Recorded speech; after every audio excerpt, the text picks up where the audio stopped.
Hello and welcome to another episode of the Mindset Forge, a podcast where we discuss the best ideas of humanity, the most useful practices, and the most skillful means for developing a more well-adjusted and adaptive mindset. To do this, I will be discussing latest science, ancient philosophy that has stood the test of time, as well as the thoughts and actions of important historical paragons. The goal is to give you tools and practices and ideas for your self-improvement, with the goal of moving ahead the entire humanity. Our discussion will focus on the ideas and practices with the most cash value, so practices that are easy to take up but hold enormous potential. And since most of these practices have to do with changing your thinking and attitudes, they are completely free. Call me Laurent Lohel, I will be your host, and welcome aboard. Also, make sure to like Mindset Forge on Spotify and YouTube, as well as check out our Discord server, where you can find links to my book, which you can buy on Amazon to support my another side enterprise of being a fiction author. Without further ado, let's get to the episode.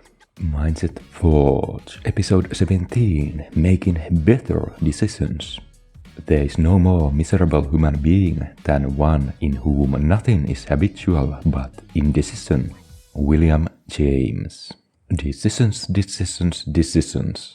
They fill our days and make us fret and worry over which choice to pick. If the outcome is not to our liking, we might curse ourselves for making a certain choice, sometimes for years to come. Our decisions make us who we are, and life has been compared to a game of decisions, where the quality of our choices decides the outcome. In this case, how good our life is. We might decide to work for some beneficial goal, like losing weight if we are obese, then decide to eat a bag of potato chips or tub of ice cream anyway. Why is this? And why would anyone ever decide to pick a choice that is not the best for them? And how can we make better the choices? In this episode, I aim to answer all these questions and more, mostly using modern science and research findings, but I can't help but mention some of the most impressive practices and perspectives born from Eastern philosophy. Let's dive into the world of decision-making using the insights from the article Decision-Making, a Theoretical Review by Matteo Morelli, published in the Integrative Psychological and Behavioral Science Journal in 2022. Firstly, decision-making is defined as a deliberate process of evaluating different alternatives and choosing the most adaptive to achieve one or more goals based on the individual's abilities, values, preference, and beliefs. It is a crucial skill that has a central role in everyday life and is necessary for adaptation to environment and autonomy. Decision-making has been studied from two primary perspectives, normative and descriptive. The normative approach is interested in how people should make decisions and is not so interested in how the decision-making process takes place in the real-world conditions. This process is based on the expected utility theory, which provides normative rules to help people maximize the expected utility of outcomes. If people acted in accordance to this view, every decision would follow the rationality of game theory, where people choose the course of their action based on pure mathematics. However, humans often deviate from these normative models in systematic ways, leading to the development of descriptive theories that attempt to explain why people don't follow the rational approach and instead choose options that are less beneficial for them and others. One such theory is the prospect theory developed by Kahneman and Tversky. This theory distinguishes two phases in the selection process: an initial editing phase and a final evaluation phase. The editing phase involves a preliminary analysis that organizes and reformulates the options to simplify the evaluation phase. The evaluation phase starts once the editing is done and the option with the highest value is chosen. In other words, when a person approaches making a decision like this, they first simplify the choice by editing it. Then the person evaluates how much each of the outcomes of each choice would deviate from some personally set reference point based on prior experience. In other words, a decision can be good or bad based on the quality of the previous decisions. This provides the person with an acceptable solution, but not necessarily the best one, as using the perfectly rational methods would require considerable energy expenditure. The article also discusses the role of heuristics and dual process theories in decision making. Heuristics are adaptive cognitive strategies that ignore part of the information to reduce the effort required to make a decision. Again, calculating the best option would be difficult and effortful, so people prefer a shortcut, a heuristic. The dual process theory of cognition, popularized by Daniel Kahneman, distinguishes between two generic ways of cognitive functionality: an intuitive way called System 1 and a controlled way called System 2. System 1 is fast, automatic and emotionally charged, while System 2 is slower, more deliberate and rule-governed.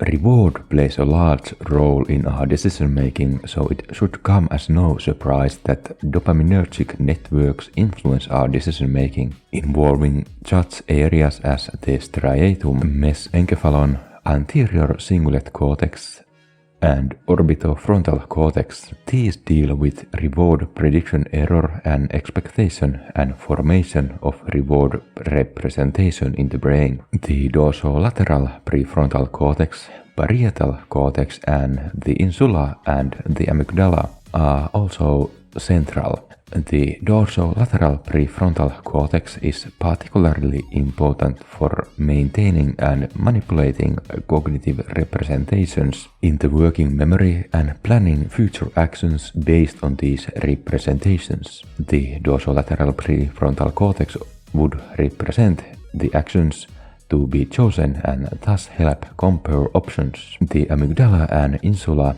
are required to identify the emotional salience of a stimulus, the affective responses, and the regulation of the emotional states. Once the action has been evaluated, there is the need to choose it from the alternatives and to inform the motor system that will perform it. The selection and execution of the action would implement one of the possibilities envisaged in the previous step.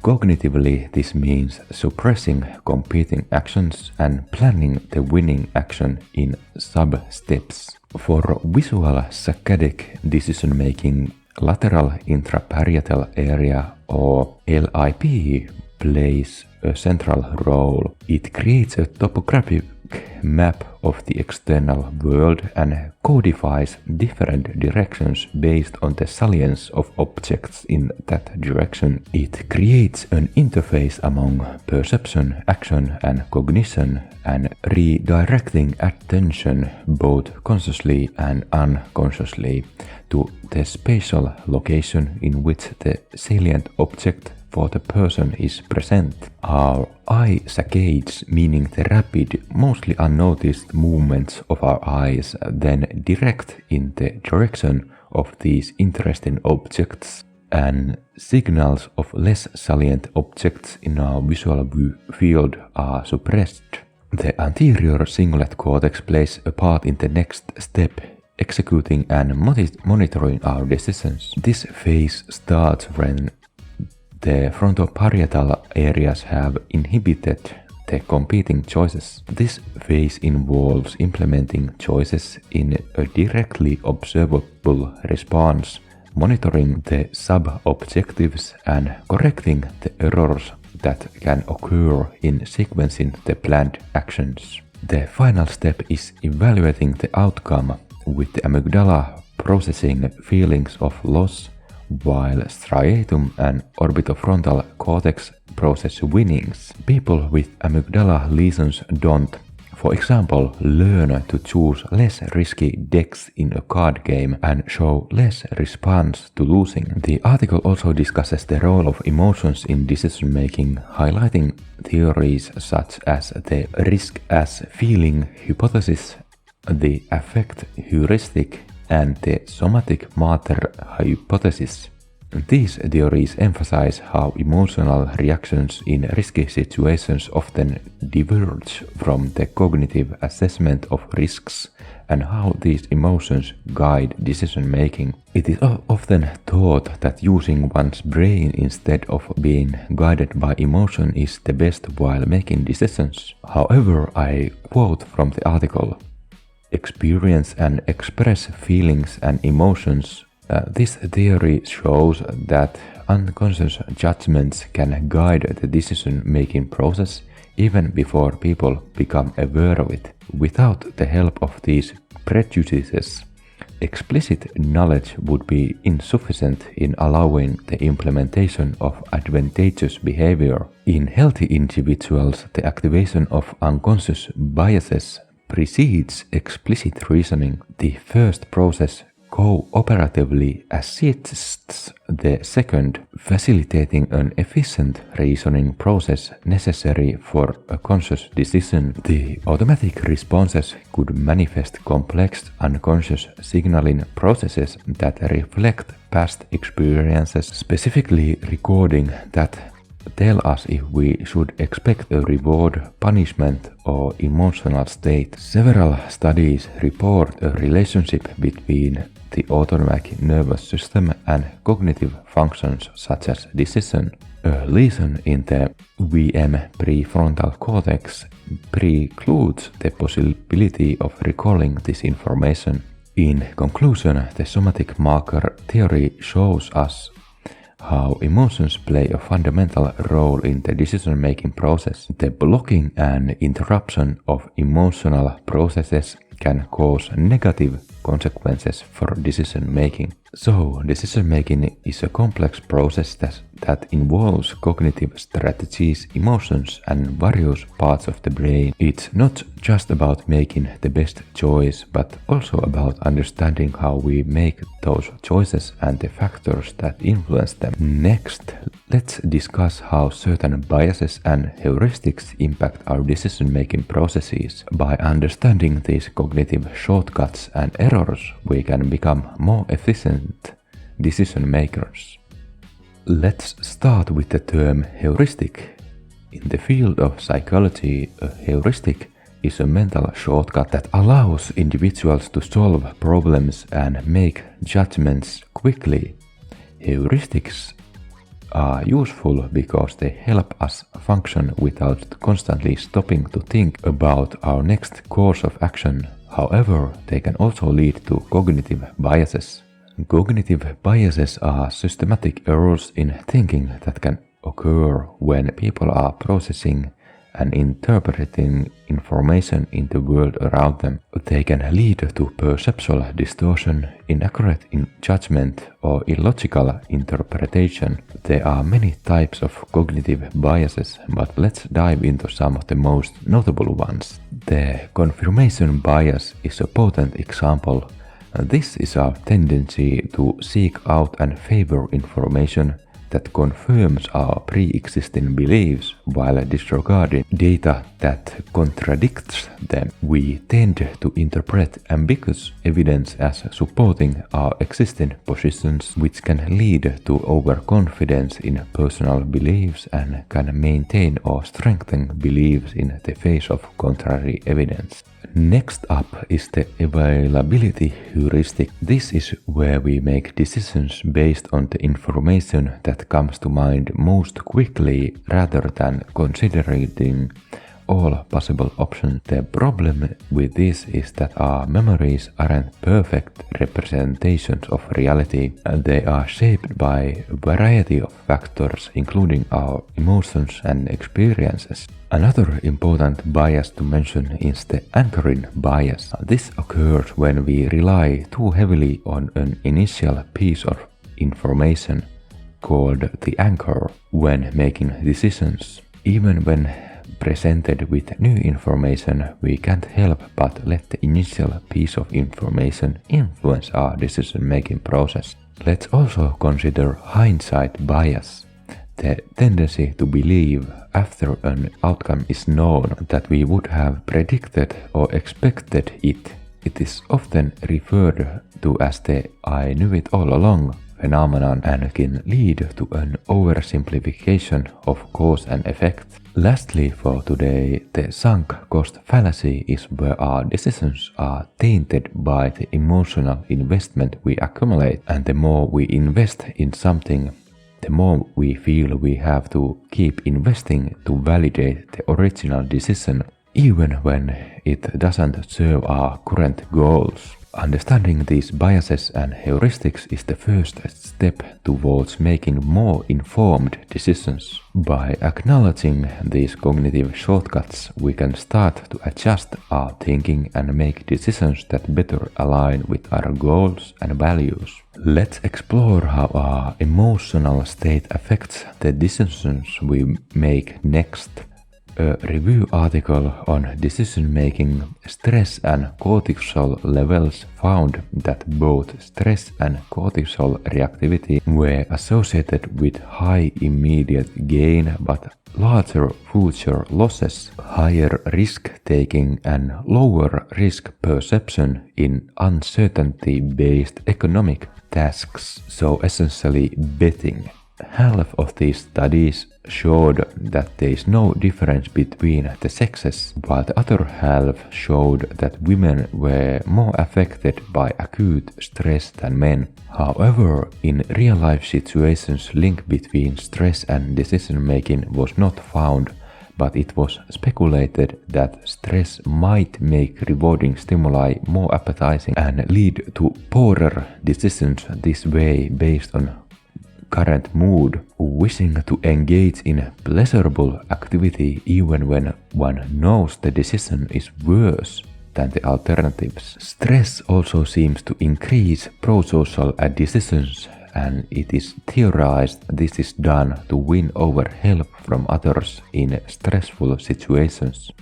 Another unconscious way our decisions are affected is framing. For example, when discussing side effects of medicine, if the issue is framed by saying 85% of people don't experience nausea from this medication, risk perception is lower, positive effect is higher, and there is an increased likelihood to take the medicine when compared to the negative framing, which would be 15% of people on this medication experience nausea.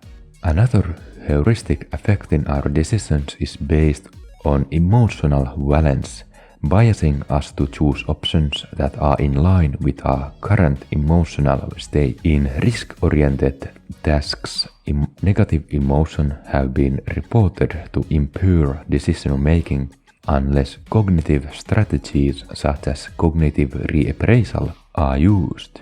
It has also been shown that sad mood makes one more likely to reject unfair offers, while not affecting reactions to fair offers. Sad mood indicates to oneself that the current state is unfavorable, leading one to appraise the subjective value of choice options that change the prevailing conditions. For example, in one study, it was shown that a sad person was willing to buy an item for more money while selling it for less. Presumably, this item had nothing to do with their emotional state.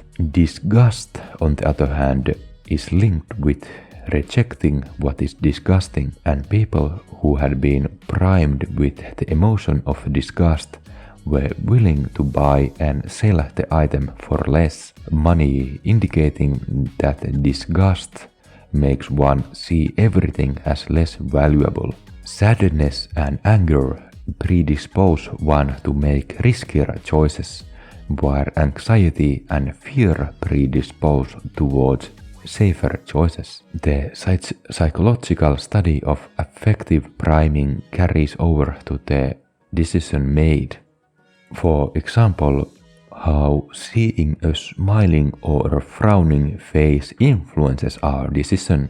We have seen this before, for example in the studies where participants were made to smile without realizing it by having an object in their mouth which affected their decisions. Apart from emotional state, many other factors influence our decisions. One of them is sleep, as it has been shown how sleep deprivation impairs decision making. Also, a quote from another study.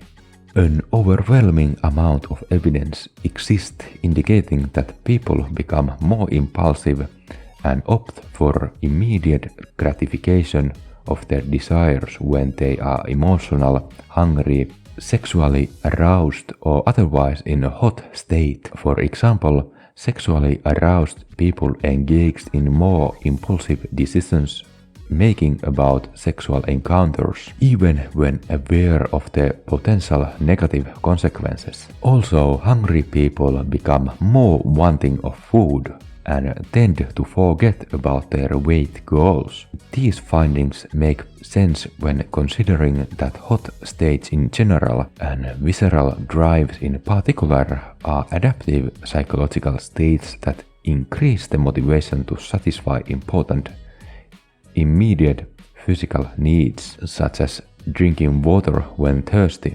However, these urges become problematic when they are in conflict with a long-term goal, such as indulging in food when someone has a goal of weight watching or engaging in incidental sexual encounters. When one has the goal of being faithful in a marital relationship. Moreover, and potentially even more problematic, visceral states do not only affect motivation for rewards corresponding with the drive, for example, getting food when hungry, but also may generalize to unrelated rewarding behaviors, such as when people report a stronger desire for money when hungry, or become more impulsive when sexually aroused. So, in addition to emotions, also bodily states affect our decision making. The article, which deals primarily with the effect of hunger on decision making, found that hunger did, in fact, have an advantage on making decisions in risky situations. The article is called "Always Gamble on an Empty Stomach. Hunger is associated with advantageous decision making." As we can see, a multitude of different factors influence our decisions, but we still make the decision in the end, right? Well, that is not so certain. Let's go over the findings of Libet and his later colleagues and the implications of their findings on our decision making. An iconic figure in this field is Benjamin Libet, a neurophysiologist who made significant contributions to our understanding of human consciousness. His experiments in the 1980s were groundbreaking and have fueled decades of debate about free will and conscious volition. In one of his famous experiments, Libet asked participants to perform a simple task like pressing a button, at a moment of their choosing while he recorded their brain activity. He found that the brain seemed to initiate the action before the participants reported being aware of their decision to act. This build-up of electrical activity in the brain is known as the readiness potential. What does this mean? It suggests that our unconscious mind may be priming our actions even before we consciously decide to act. In other words, the brain is seemingly preparing for the action before we are aware that we have decided to act. In an earlier episode, we discussed how, in this light, one could see the perception of one's self as being the one to make the decision as an illusion, and the real decision comes from somewhere in the unconscious mind. But Libet's research didn't stop there. He proposed that while the initiation of action might start unconsciously, we have a brief window, a few hundred milliseconds, in which we can veto the action, preventing it from being executed. He called this unconscious control the free want rather than the free will. This might even make sense when one considers the research we covered just before. Remember, the action is taken once all the competing stimuli are inhibited, so it is a process of elimination, and it seems we can influence this inhibitory process. Now, the interpretation of Libet's experiments has been the subject of much debate. Some argue that this readiness potential is merely a sign of the brain preparing for possible actions and doesn't necessarily determine the action that will be taken. Later studies have added to this debate. For example, a study by Soon and colleagues in 2008 used fMRI to show that the outcome of a decision can be encoded in brain activity of prefrontal and parietal cortex up to 10 seconds before it enters awareness. And this has been seen as strengthening Libet's findings. However, the final word has not been spoken on this subject. It's an active area of research with ongoing investigations exploring these mind-boggling questions. What is clear is that our understanding of decision-making and free will itself is intricately tied to the inner workings of our brain, and there's so much more to learn. We've covered the science and many of the factors that influence our decision-making. With understanding of heuristics, biases and so on, you can take them to account when making decisions and try to engage your higher cognitive functions instead of automated, mindless processes. Things like mood, amount of sleep, and how satiated you are fully under your control, as you can influence your emotional state with the many tools we have discussed before. Let's look into more ways you can improve your decision making. In the long run, better decisions lead to better life and better you. So making the best decisions for you is vital. And how can you train yourself to reach a state where you make better decisions? By practicing mindfulness of all things. Studies have shown that mindfulness practice improves moral decision making, makes one less susceptible to sunk cost fallacy, meaning continuing down a negative path because one has already put resources towards it, increases cooperative decision making, and so on. It also reduces slippery slope effects in moral decision making and makes one less likely to make decisions that needlessly risk one's health, such as when mindful adolescents were found less likely to smoke. In the workplace, mindfulness has been shown to make people more likely to decide to engage in organizational citizenship behaviors, which is just a fancy way of saying they were nice to their workmates, spoke nicely of their employer, and went beyond the call of duty in their jobs. As we have learned, stress and negative emotions impact decision making, and mindfulness has been shown to reduce those negative states effectively. It also makes us more aware of our feelings, gives us time to stop and think, so we engage our higher cognitive functions instead of mindless reactions and hacks like heuristics, and gives us the chance to inhibit reactions we might otherwise make as knee-jerk reactions. Mindfulness also improves our interoceptive awareness, which is another factor that has been shown to affect decision making. In one study, the subjects trained their interoceptive awareness and were then tested on their decision making capabilities. It was found, and I quote, "Individuals with enhanced interoceptive accuracy after interoceptive training were more likely to show changes in the decision-making score that were indicative of increased rationality, as there were no significant change in the mean index of decision-making rationality due to training. The positive correlation between change ratios of indices of interoception and rationality of decision-making was affected by individual differences in the effects of training. An association between enhancement of interoception and alteration of rational decision-making was established in past studies. Participants with increased interoceptive accuracy were likely to have adaptive intuitive decision-making as well as inhibitory behaviors.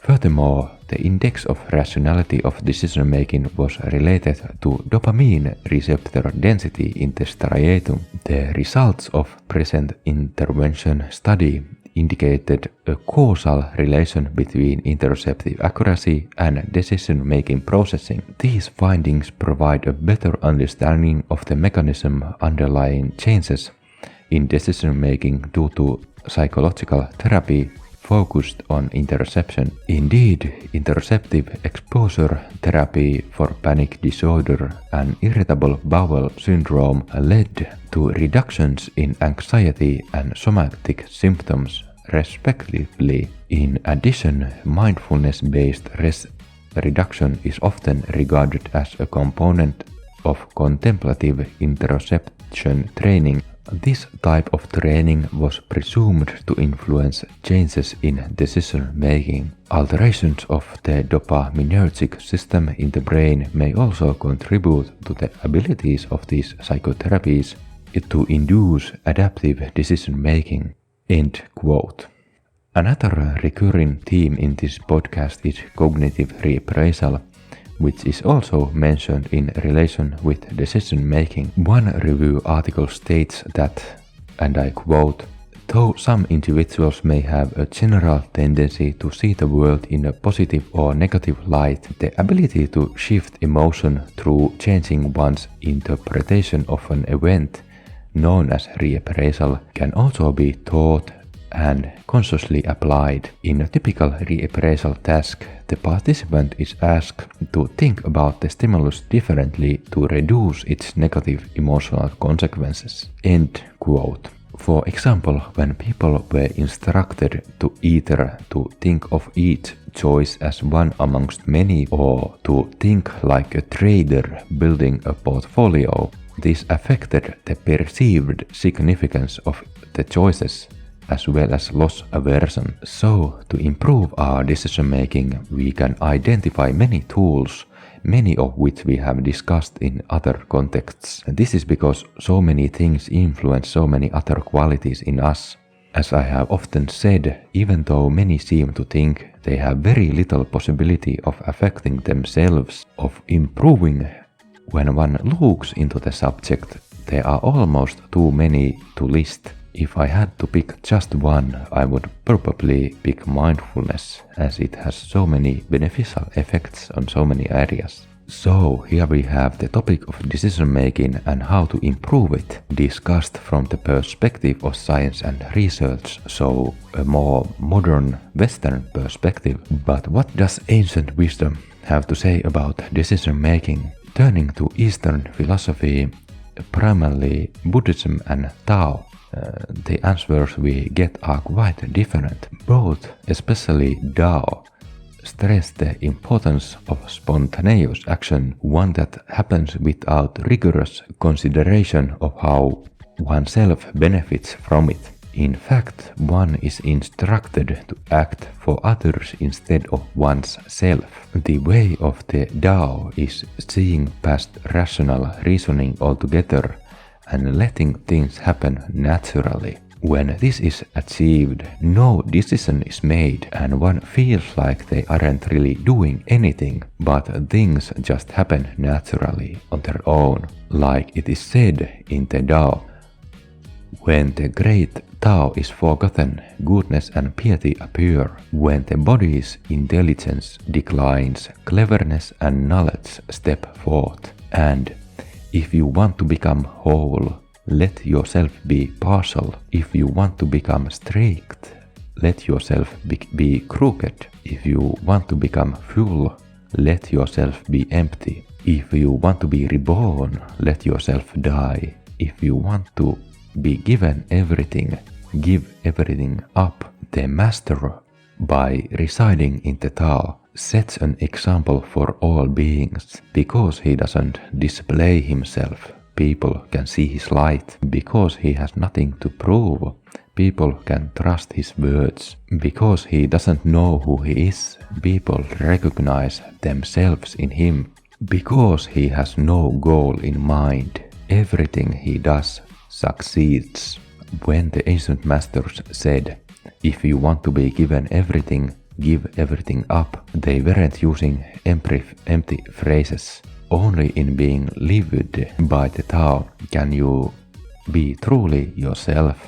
All these goals, like wanting to be full, would usually be grasped for with some kind of plan of attack, but the Tao instructs another way entirely, that of letting go. If this sounds like something you would be interested in, I suggest you read or listen to the Tao Te Ching, which is easily found on the internet or on YouTube, and meditate on its message. But what if we have made a choice in the past that we regret? We cannot go back in time and change it. At least not yet.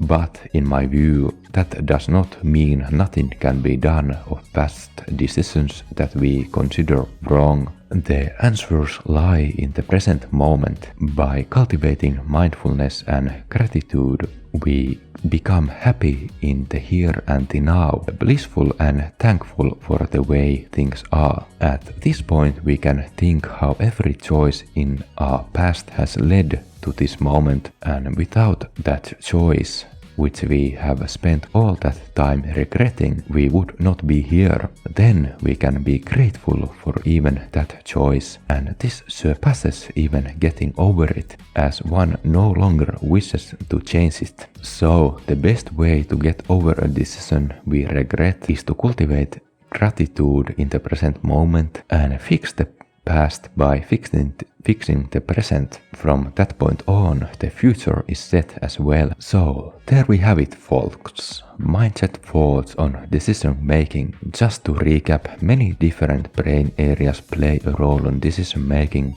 The ordinary way of making decisions is filled with hacks like heuristics, which make us susceptible to biases and prone to unideal choices. The process of decision-making is also affected by many factors that usually fly under the radar, such as our mood, the cues we get from the outside world, and how hungry we are. To improve our decision-making, keep these mental pitfalls in mind, cultivate mindfulness, use cognitive reappraisal, and take your time making the decision instead of making a mindless knee-jerk decision. Using these tactics, you can make better decisions, leading to a better life and better you. But the best way, at least to Eastern contemplatives, would be to make no decisions at all, but to follow the natural flow of things, which takes some contemplation and meditation. Our decisions are also not as final as we often think, and while we cannot go back in time to make another decision, we can re-evaluate the outcome by practicing gratitude and changing a bad decision into a good one, post hoc. Thank you for tuning in, and until next time, I do hope you decide to join me in the next episode. Bye for now. Thank you for listening to this episode of the Mindset Forge. I hope you found it informative and the lessons and practices spoken in it relevant to your situation. I also hope you found it as entertaining to listen as I found making it to be. If you found it beneficial, be sure to follow Mindset Forge on Spotify as well as on YouTube, where you can also give us a thumbs up. Also, make sure to check out our Discord server for further discussion, where you can contact me directly. Links in description and channel information. There you can also find the link to my book, which I have self-published on Amazon, called Death Drive. If speculative dystopian near-future sci-fi sounds like a cup of tea, getting the book is a great way to support my work as an author. So have a nice day, and memento cerebrum formare.